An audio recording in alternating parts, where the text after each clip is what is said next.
नमस्कार दोस्तों, स्वागत है आपका डिफेंस खबर चैनल पर। तो दोस्तों, आज की खबरों को विस्तार से जानने के पहले उन्हें सुर्खियों में समझ लेते हैं। तो शुरू करते हैं बिना किसी देरी के। तो भारत इसी वर्ष 2023 में LRSOW नाम का गाइडेड एम्यूनेशन विकसित कर सकता है।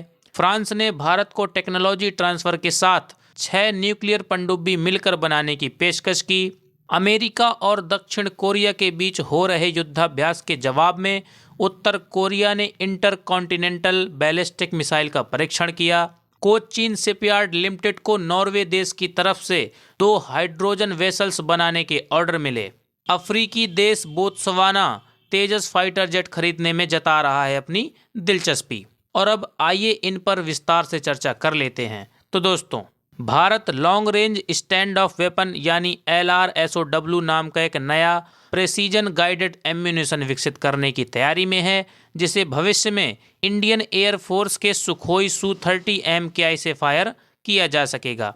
हालांकि हम आपको बता दें कि इस LRSOW को बनाने की मांग वर्ष 2021 में इंडियन एयरफोर्स के द्वारा की गई थी, जहां अभी तक इसे बनाने की प्रक्रिया तो नहीं बढ़ पाई है, पर अब ऐसी उम्मीद जताई जा रही है कि इसी वर्ष 2023 में DRDO द्वारा इस LRSOW को बनाने का काम शुरू कर दिया जाएगा।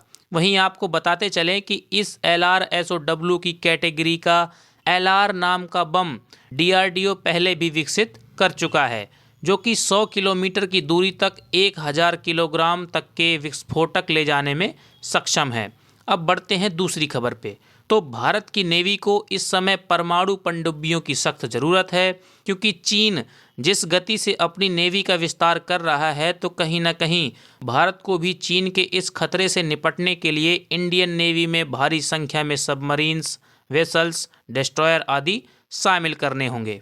और इसी में भारत की मदद करने के लिए सामने आया है फ्रांस, जिसमें फ्रांस द्वारा भारत को ये ऑफर दिया गया है कि भारत अगर चाहे तो हमसे बाराकोडा क्लास की 6 पनडुब्बियां खरीद सकता है, जिसके साथ ही फ्रांस भारत को बाराकोडा क्लास की पनडुब्बियों की 100% टेक्नोलॉजी देने का प्रस्ताव भी दे रहा है।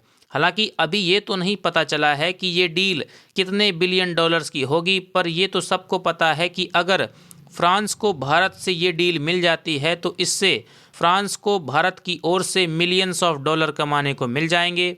और आज की तीसरी खबर, हाल ही में अमेरिका और साउथ कोरिया के बीच आयोजित हुए युद्धाभ्यास के जवाब में नॉर्थ कोरिया के तानाशाह किम जोंग उन की अगुवाई में ह्वानसांग 17 नाम की इंटरकॉन्टिनेंटल बैलिस्टिक मिसाइल का सफल परीक्षण किया गया, जो कि 15,000 किलोमीटर तक की दूरी में मार करने के साथ ही नॉर्थ कोरिया के दावों के मुताबिक ये मिसाइल 1 से अधिक वॉरहेड्स ले जाने में सक्षम है। और अब किम जोंग उन की इस हरकत का जवाब अमेरिका क्या देगा, तो सबको पता है कि सिर्फ कड़ी निंदा।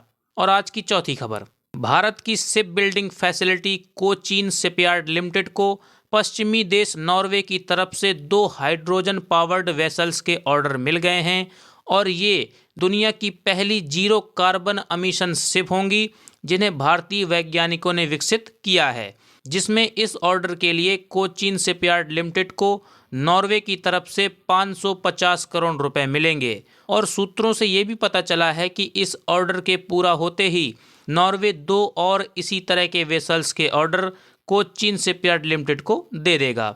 और आज की पांचवी खबर, अफ्रीकी देश बोत्सवाना भारत से HAL तेजस, जो कि तेजस का सबसे पहला वर्जन है, उसे खरीदने के लिए बैक चैनल के माध्यम से बातचीत कर रहा है। हालांकि अभी ये तो पता नहीं लग पाया है कि बोत्सवाना भारत से कितनी संख्या में तेजस लड़ाकू विमान खरीदेगा, पर उम्मीद जताई जा रही है कि अगर दोनों देशों के बीच बातचीत सफल रहती है तो कम से कम 18 तेजस फाइटर जेट बोत्सवाना अपनी एयरफोर्स के लिए भारत से खरीद लेगा। आज के एपिसोड के लिए इतना ही। जय हिंद, वंदे मातरम।